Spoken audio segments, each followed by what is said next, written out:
els mestres comencem a adonar-nos que la forma en què s'aprèn la llengua resulta poc funcional. Els alumnes aprenen vocabulari, normes ortogràfiques i gramaticals, tipologies textuals, però en canvi les puntuacions a les proves de competències bàsiques pel que fa a la comprensió lectora davallen des de l'any 2009.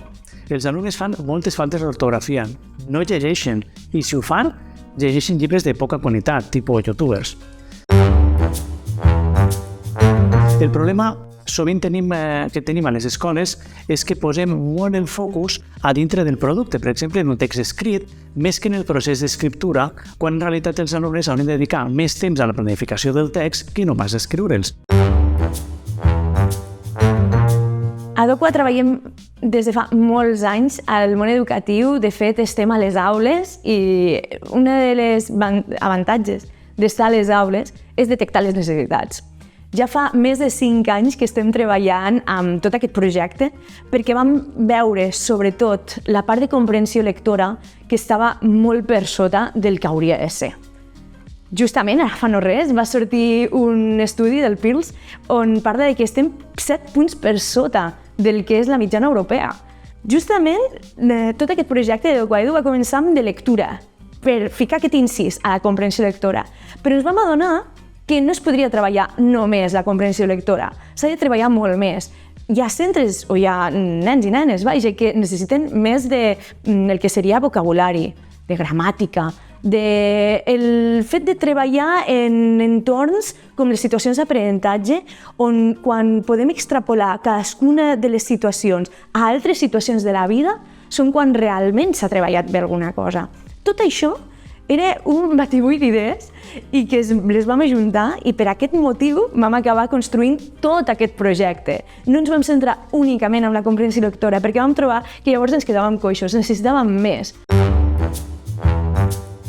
La millor manera d'aprendre és la 1 per 1, és a dir, un alumne, un professor. Per què? Perquè és la manera en què tu pots anar progressant i l'altra persona va veient i te va ajustant en funció de les teves necessitats. Però clar, quan això ho portem aquí a Catalunya i trobem 25, 26, a vegades jo he tingut com a mestre fins a 28 alumnes a l'aula, és molt complicat fer això. Quan comença a ser viable això? Quan arriba la tecnologia i ens permet automatitzar certes coses, que és el que hem fet a de llengua i de llengua, automatitzar una sèrie de blocs de continguts, per exemple, o de sabers bàsics, com són la gramàtica, l'ortografia, la comprensió lectora, el vocabulari, inclús li hem afegit nosaltres un altre, que és la d'estratègies de comprensió lectora. Tot això ho automatitzem, descarreguem d'aquesta feina al docent en el dia a dia, de manera que és un videojoc, els nens aprenen divertint-se, com he explicat, de forma autoadaptativa, de forma autocorrectiva, que ells van fent. Sempre tenen aquest feedback de la part del videojoc, però també el feedback del docent, perquè al no haver d'estar pendent dels 25, 26 a l'aula, pot estar pendent d'aquells que sí que sap el docent que necessita una mica d'ajuda. Docua Edu es compon de diferents solucions depenent de cada aula, perquè al final cadascuna de les aules disposen de les seves pròpies realitats. El podríem dividir en 3 parts. Un seria de llengua. De llengua és tota la llengua catalana. I aquí disposa d'una part digital on hi ha vocabulari, ortografia, comprensió lectora i estratègies de comprensió lectora i, a més, gramàtica. I després disposem de les situacions d'aprenentatge, que acaben de complementar totes les competències lingüístiques que no s'acaben de filar prim amb el que seria la plataforma digital. Però si només vols la plataforma digital, cap problema, pots utilitzar-la amb de llengua Lite. Després disposem de llengua. De llengua és el que seria la llengua castellana, sense treure-li la importància de la llengua castellana, però treballada com a segona llengua. Simplement el que fa és reforçar molt la comprensió lectora amb un espai digital i situacions d'aprenentatge per acabar d'enfilar tota la resta de competències. Si només volem treballar únicament la comprensió lectora, podem agafar de lectura, on de lectura és la plataforma digital que pot ser en català o en castellà, i aquí únicament ens centrem en aquesta part, en les tipologies textuals de les competències lingüístiques. De llengua és una proposta curricular competencial lingüística que ajuda d'una banda a les escoles a crear una línia de centre a nivell de llengua catalana, llengua castellana, estructures lingüístiques comunes, literatura, i d'una altra banda ajuda els docents a optimitzar l'aprenentatge de la llengua. Per a fer-ho hem creat un material molt complet on es combina un aprenentatge autoadaptatiu i autocorrectiu en una plataforma online i, per un altre costat, amb una sèrie de situacions d'aprenentatge en quaderns de paper, perquè els nens necessiten escriure, on poder desenvolupar la comunicació oral, l'expressió escrita, la diversitat lingüística, així com l'alfabetització informacional i l'educació literària.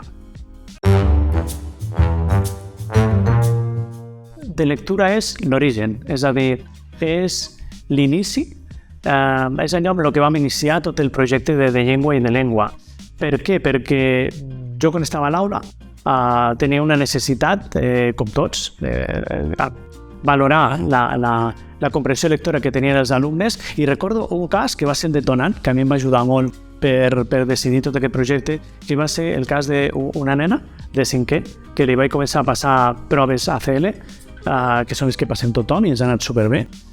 Aquestes proves ACL me donaven un DK tipus molt baix, va dir que estava a un nivell molt més baix, vaig passar les de 5è, les de quart, les de tercer, i me donava un nivell molt baix, és a dir, estava a un nivell realment de segon. I clar, quan vaig anar a la companya de segon a demanar material, li vaig presentar a la nena en qüestió i em va dir: profe, però això és de petits, no? Això no és per mi. I clar, la resta se la miraven, no? Clar, no volia que es tornés a repetir aquesta situació. Per què? Perquè han funcionat molt bé les proves que se van passant fins ara, però després no me diuen com puc treballar, no? Com puc atendre aquesta diversitat, no? Aleshores vaig pensar que la millor manera seria fer un sistema que en lloc de ser una foto en un determinat moment pogués ser com un electrocardiograma, no? Algo que em doni una imatge constantment de l'evolució de l'alumne en comprensió lectora. I en aquest cas vaig anar a buscar una doctora especialitzada en comprensió lectora, la doctora Imma Escudero de la UNED, i ens va ajudar molt a muntar tot un sistema amb 7 nivells diferencials, d'acord, de comprensió lectora, on l'alumne pot fluctuar en aquests nivells sense enterar-se. És a dir, atenem molt bé la diversitat perquè els nens ni se n'entenen, és un joc per ells, és un videojoc, però els mestres ens donen moltíssima informació de com funciona. Aquesta optimització de l'aprenentatge l'aconseguim gràcies a 3 aspectes molt marcats. Una arquitectura curricular i lingüística molt detallada que tant el nostre equip docent com la doctora Imma Escudero de la UNED, especialitzada en textos i en comprensió lectora, han dissenyat per a aquest material de llengua i de llengua. Per altra banda, un disseny pedagògic i neurocientífic molt acurat. I per últim, donar moltíssima importància tant al feedback que el docent pot donar a l'alumnat com la consciència que l'alumnat té del seu propi aprenentatge. Ara mateix, inclús a totes o moltíssimes de les aules disposen d'espais digitals, disposen de l'ordinador del profe. I tot això s'ha d'aprofitar. Per aquest motiu, el que hem fet ha sigut subdividir les competències lingüístiques i algunes treballar-les mitjançant una part digital i unes altres mitjançant una part no digital, mitjançant quaderns d'aprenentatge. El que no volem és que els alumnes tinguin un material que sigui talla única per a tothom. És a dir, defugint del típic llibre de text que ens ha servit durant molt de temps, però pensem que és poc eficient. Es pot millorar l'aprenentatge, sempre es pot millorar. Aleshores, hem creat una plataforma en la que li hem ficat una sèrie d'algoritmes on s'autoanivellen els nivells de l'alumne. Per exemple, en comprensió lectora tenim fins a 7 nivells diferencials de comprensió lectora. Això permet que un alumne pugui pujar o baixar el nivell sense que ell se n'enteri. És a dir, treballem molt la part de l'atenció a la diversitat. D'aquesta manera, cada alumne té allò que necessita en el moment que necessita. Un nen ha de llegir i ha de disposar del seu temps de lectura. Un nen ha d'escriure i ha d'escriure en un quadern, ha d'escriure i ha de practicar. I tot això ho ha de fer a través d'un espai, el que seria els quaderns d'aprenentatge, però n'hi ha d'altres, com per exemple el que seria la comprensió lectora, o que seria el vocabulari, l'ortografia, que tot això és practicar, practicar i practicar. I tota aquesta acció es pot fer d'una manera digitalitzable, es pot fer a través d'una eina digital. Per què? Perquè, a més, aquella eina digital el que fa és anivellar i fer que cada nen i cada nena disposi de les seves pròpies activitats segons el seu nivell. I li vagi donant aquest push, li vagi donant aquesta estirada per anar pujant el nivell de forma individualitzada per ell i per ella. La plataforma online és molt senzilla d'utilitzar perquè el que es tracta és que sigui claus en mà. Un cop el mestre entra, es troba què és lineal, situacions d'aprenentatge, missions, què és el que vol fer en aquella sessió. Si decideix que vol fer missions, entra a la missió pertinent i segueix pas a pas. Comença posant el vídeo d'Adrià Pendragó amb la temàtica d'aquella sessió. Després hi ha una píndola explicativa, on en aquesta píndola explicativa parla sobre el que volem que s'hagi fixat l'alumne en aquella sessió. I un cop ho haguem fet, activem les activitats. I aquestes activitats cada alumne les fa de mode individual al seu ordinador o la seva tablet. Si en comptes de lo que seria la plataforma de les missions ha decidit fer situacions d'aprenentatge, doncs en aquest cas es trobarà les guies didàctiques de cada situació d'aprenentatge i tots els recursos addicionals en aquesta situació. Si hi ha un àudio, si hi ha un vídeo, si hi ha una làmina descarregable, tot està allí. I a més, davant de qualsevol dubte, disposes de l'espai Profe de Guàrdia. És un botó on tu cliques i directament vas al WhatsApp d'un professor en què és especialista no només en la plataforma, que et pot ajudar en qualsevol dels punts, sinó també és un especialista pedagògic, en què et pot ajudar per saber com dur a terme aquella classe, quan tens un dubte concret sobre alguna norma, sobre alguna activitat de les situacions d'aprenentatge, inclús de les missions. És una ajuda per a qualsevol profe al moment. Hem procurat que les activitats siguin autocorrectives per tal de donar sempre un feedback a l'alumne, deia abans, de parlar de la metacognició, de la presa de consciència del propi aprenentatge. I d'altra banda, no només per treballar aquesta avaluació formativa i formadora, sinó pel fet de que el professorat pugui dedicar-se, pugui atendre aquells nens i nenes que més ho necessitin, perquè com que les activitats són autocorrectives van soles, és a dir, l'alumne sempre rep un feedback, sap si la pregunta, la seva resposta és correcta o no és correcta. En aquest cas li donem 3 intents, 3 vides, ja que és un videojoc, i pot demanar fins a 2 ajudes. En funció del número d'ajudes que demani i del número de vides que consumeixi, és a dir, el número d'intents, anirà la seva puntuació.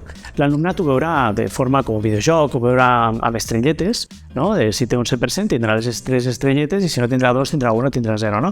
En funció d'això, el professor o la professora podrà veure al seu panell docent com va evolucionant i tindrà una puntuació equivalent a el que veu l'alumne amb les estrelles. La part digital el que fa és proporcionar molt temps pel profe, pel docent. Aquest professor en què mitjançant va rebent les respostes, si està bé, si no està bé, va pujant el nivell o baixant el nivell a cadascun d'aquests alumnes de forma totalment automatitzada, ell, mentre va rebent tot això, pot sentar-se amb els nens i nenes. L'avaluació és molt important dintre del nostre projecte, no només pel que fa a donar compliment a la LOMLOE, com volem tots, sinó també perquè forma part del core de la nostra metodologia Master e-Learning. En aquest cas, la nostra avaluació és competencial, continuada i formativa. És competencial perquè tant el material digital com les situacions d'aprenentatge tenen molta referència als criteris d'avaluació i als sabers que proposen dintre del currículum de l'OMLOE. Hem generat nosaltres mateixos uns indicadors propis per donar resposta tant a les necessitats curriculars com a les contextualitzades en la realitat de Catalunya del nostre alumnat. La nostra situació d'aprenentatge té una organització formativa continuada. Per què? Perquè treballem tant a l'avaluació inicial com a l'avaluació processual o de la fase de desenvolupament i a la fase final, fent que l'alumnat prengui consciència de la seva evolució de l'aprenentatge i també de les seves dificultats, que és allò que els ajudarà a millorar. I, per últim, hem creat una diversitat d'instruments i eines d'avaluació que estan adaptades a cada situació d'aprenentatge, així com també tenim una sèrie de productes transversals, d'instruments transversals que ens poden ajudar a tothom. En aquest cas, a més, donem una sèrie de rúbriques, bases d'orientació, pautes d'observació, anàlisis de treball entre companys. donem moltíssimes eines, una gran diversitat d'instruments d'avaluació per tal que puguem donar un major feedback als nostres alumnes, que és allò, com deia abans, que és el core de la nostra metodologia. L'alumnat, com que va aprenent de forma tranquil·la, de forma lenta, fixant-nos més en el procés que no en el producte, l'alumne va construint noves xarxes neuronals que s'afeblirien amb el temps si no li estiguéssim donant un repàs espatllat. Per tant, als 15 dies, al mes i mig, als 2 mesos, se li anirà tornant a ficar activitats a nivell digital d'allò que ja havia après, que estava assolit, que està indicat com que ha assolit almenys el 80% del saber, i li anirà presentant això, de poquet a poquet, per a que pugui ser capaç de recordar i que aquestes connexions no s'afebleixin. El que estem fent és automatitzar una sèrie de blocs de sabers per deixar temps a treballar més tranquil·lament a allò que els mestres i els directors escolars ens han manifestat que per ells tenen més rellevància, que són la comprensió lectora i l'escriptura. Jo no sé quantes activitats necessitarà un alumne per aprendre un contingut. Nosaltres proposem donar-li fins a 10 activitats de cada tipus de contingut perquè pugui aprendre i pugui tenir el temps per fer-ho. Aquesta és una altra variable molt important, el temps.